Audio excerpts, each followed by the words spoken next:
अगर आपने इस वीडियो को देखना शुरू कर दिया है तो मैं रिक्वेस्ट करूंगा कि कृपया इस वीडियो को अंत तक देखें। दोस्तों, कोरोना वायरस तो खत्म हो जाएगा पर उसके बाद अपॉर्चुनिटी क्राइसिस शुरू हो जाएगा। यानी कि लोग तो होंगे पर काम नहीं होगा। हम सबको पता है, आप और मैं जानते हैं कि इकोनॉमिक मशीन कैसे काम करती है। इकोनॉमिक मशीन तब काम करती है जब कोई खर्च करता है और कोई पैसा लेता है।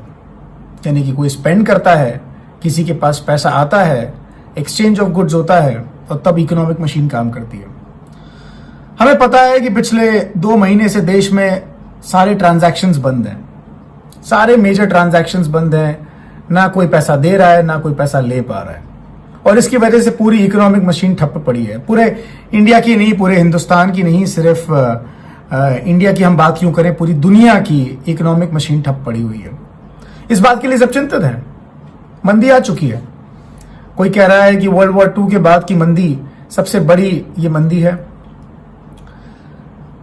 दोस्तों, आपने सोचा 2 मिनट भी ये ख्याल आपको आया कि हमारे देश की अगर हम बात करें तो हमारे देश में उसका तो कहना ही क्या, जो रोज कमाते हैं रोज खाते हैं। आपने सोचा 2 महीने से रेलवे नहीं चली। रेलवे बिगेस्ट एम्प्लॉयर है पूरी दुनिया की, यानी कि लाखों लोग एम्प्लॉय करती है इंडियन रेलवेज। इंडियन रेलवेज लाखों लोगों को सैलरी देती है। इंडियन रेलवेज ने सपने में भी कभी नहीं सोचा था कि एक दिन भी ऐसा आएगा जब रेल नहीं चलेगी, और यहां तो 2 महीने ऑलरेडी हो चुके हैं। आपने सोचा कि उस रेलवे पर कितने लोग डिपेंडेंट थे, रेल के चलने पर कितने लोग डिपेंडेंट थे। रेलवे स्टेशन पे हजारों स्टॉल्स हैं, खाने पीने की स्टॉल्स हैं, किताबों की स्टॉल्स हैं।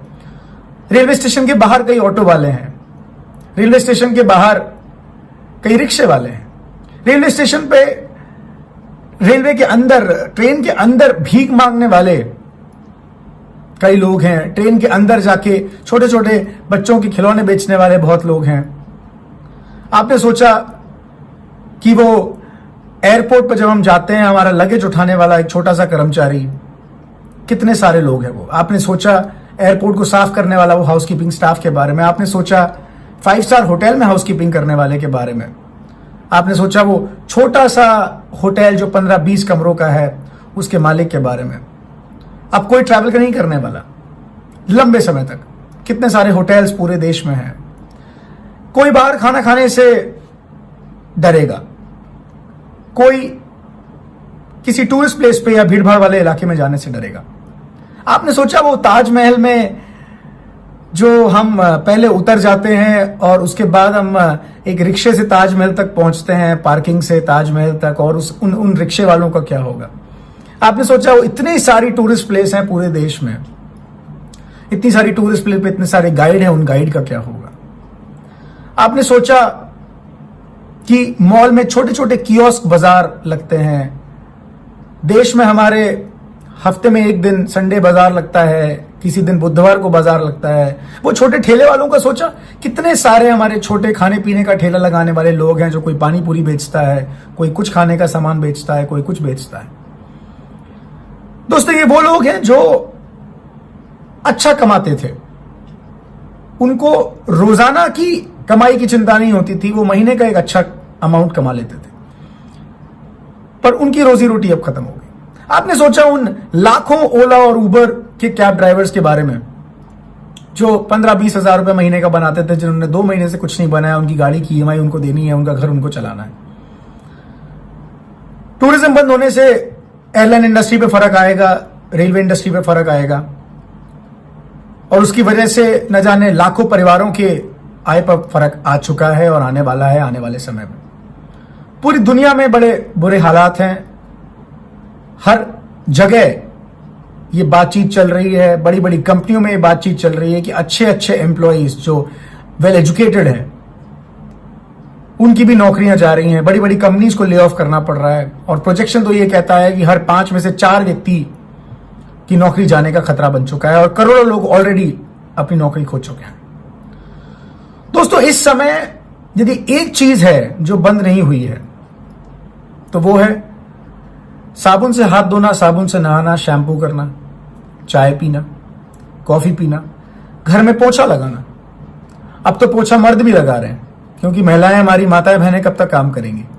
मर्द भी लगे हैं पोछा लगाने के लिए, बर्तन धोना, खाना बनाने में तेल का इस्तेमाल होना, खाना बनाने की सामग्रियों का इस्तेमाल होना, ये सब चीजें तो एज इट इज चल रही हैं। बल्कि अब तो ज्यादा बार हाथ धोए जा रहे हैं, ज्यादा बार नहाया जा रहा है अपने आप को साफ रखने के लिए। और दोस्तों, यदि आपको इन्हीं चीजों का बिजनेस करने का मौका मिले, यानी कि एफएमसीजी प्रोडक्ट्स के बिजनेस करने का मौका मिले, तो सौदा कैसा है? आप माने या ना माने, पर सौदा तो खरा है। और दोस्तों, इस दौरान जिन लोगों ने इस बिजनेस को किया, इन प्रोडक्ट्स के बिजनेस को किया, उनकी कमाई नहीं रुकी। बाकी लोगों के बिजनेस में जो फर्क आया, नौकरी पे जो फर्क आया, काम पे जो फर्क आया, वो आया। इस दौरान यदि आप किसी अपॉर्चुनिटी की तलाश में हैं, सिर्फ एफएमसीजी प्रोडक्ट्स का बिजनेस करने से कोई बहुत बड़ा पैसा बनेगा ऐसा नहीं है दोस्तों, पर एफएमसीजी प्रोडक्ट्स के बिजनेस का एक तरीका होता है। उस तरीके से करने में यह बिजनेस बहुत बड़ा हो सकता है, आपकी एक आय शुरू हो सकती है। और दोस्तों, उसी का नाम है डायरेक्ट सेलिंग, उसी का नाम है नेटवर्क मार्केटिंग। यदि इन सबको देखते हुए भी आपको ऐसा लगता है कि आपको नेटवर्क मार्केटिंग की जरूरत नहीं है और आपको नेटवर्क मार्केटिंग नहीं करना है, तो कृपया करके नेटवर्क मार्केटिंग मत कीजिएगा।